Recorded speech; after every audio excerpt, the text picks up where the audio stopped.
நீங்கள் அரிசி, பருப்பு, சர்க்கரை போன்றவற்றை ரேஷன் கடையில் தொடர்ந்து வாங்க வேண்டுமென்றால் கண்டிப்பாக KYCயை முடித்திருக்க வேண்டும் என தமிழக அரசு தற்பொழுது தெரிவித்துள்ளது. அப்படி KYCயை முடிக்கவில்லை என்றால் உங்கள் ரேஷன் கார்டு ரத்து செய்யப்படும் அபாயம் இருக்கிறது. இதை பற்றி முழுவதும் தெரிந்து கொள்ள நம்ம சேனலை சப்ஸ்கிரைப் செய்துவிட்டு இந்த வீடியோவை முழுமையாக பாருங்கள். மத்திய மாநில அரசுகள் மக்கள் நலனுக்காக பல்வேறு திட்டங்களை செயல்படுத்தி வருகின்றன. அதில் ஒன்றுதான் ரேஷன் திட்டம். இது ஏழை எளிய மக்களுக்கு மிகவும் பயனுள்ள திட்டமாக இருக்கிறது. மாதந்தோறும் விலையில்லா உணவு தானியங்களை ரேஷன் கார்டு மூலம் மக்கள் பெறுகின்றனர். ஒவ்வொரு குடும்பத்திற்கும் ரேஷன் கார்டு என்பது முக்கியமான ஆவணம் ஆகும்.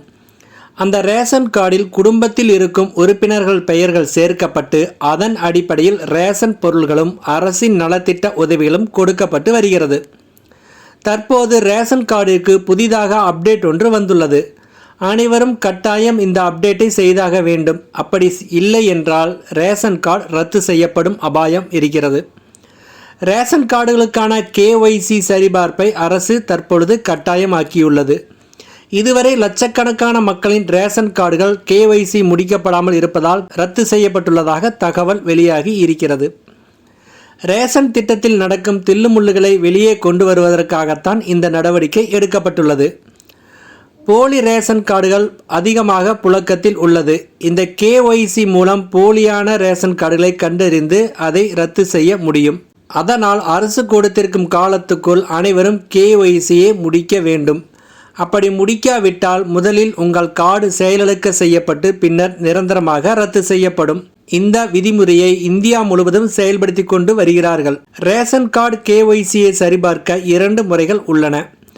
ஆன்லைன் மற்றும் ஆஃப்லைன் முறைகள் ஆகும். வீட்டிலிருந்தே ஆன்லைன் மூலம் KYCயை செய்ய விரும்பினால் முதலில் நீங்கள் ஆதார் அட்டையுடன் மொபைல் எண்ணை இணைத்திருக்க வேண்டும். பின்பு மாநில உணவுத்துறையின் அதிகாரப்பூர்வ வலைதளத்திற்கு செல்ல வேண்டும்.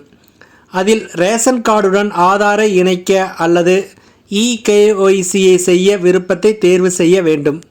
மற்றும் ரேஷன் கார்டு எண் தேவையான தகவல்களை பதிவு செய்ததும் ஆதார் எண்ணுடன் இணைக்கப்பட்டிருந்த மொபைலுக்கு OTP ஒன்று வரும்.